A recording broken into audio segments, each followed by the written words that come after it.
لجلك يا ابو عزام هيضت وبديت سكت القوافي والقوافي ثمينة أبحرت في بحر المعاني ونقيت واخترت للجزله وجبت السمينة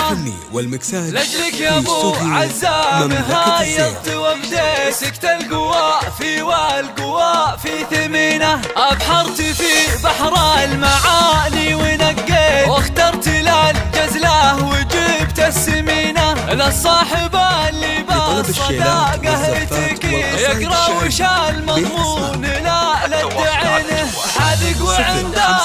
للمواضيع توقيت ياخذ ويعطي بالسعه والسكينه عنده على الجهال حنكه وتفويض ولا ضلوعه لا شكاله متنه صدره رحب لا شك يقلب دنامي يشفي غليلك من نفوس اللعينه ما قلت مدحي يوم رحت وتقصد شاهد عيان ما يسار ويمينه أخوة 3 سنين لو رحت ونجيت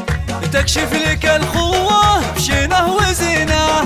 بالخوة الليل رحت وتماديت ويقنت وش مضمون عسره ولينه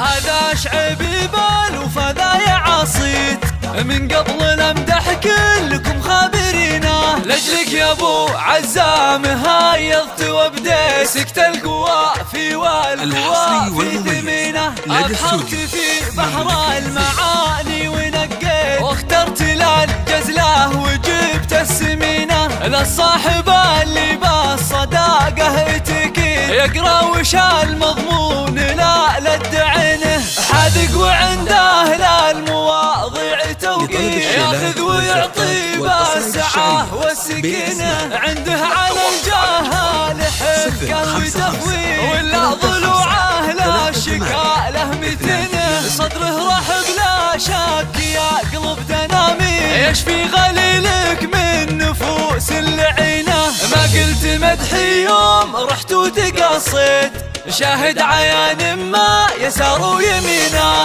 أخوة 3 سنين لو رحت ونجيت تكشف لك الخوة شنه وزينه بالخوة الليل رحت وتماديت ويقنت وش مضمون عسره ولينه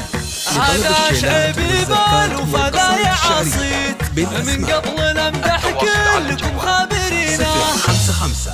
3 5 3 8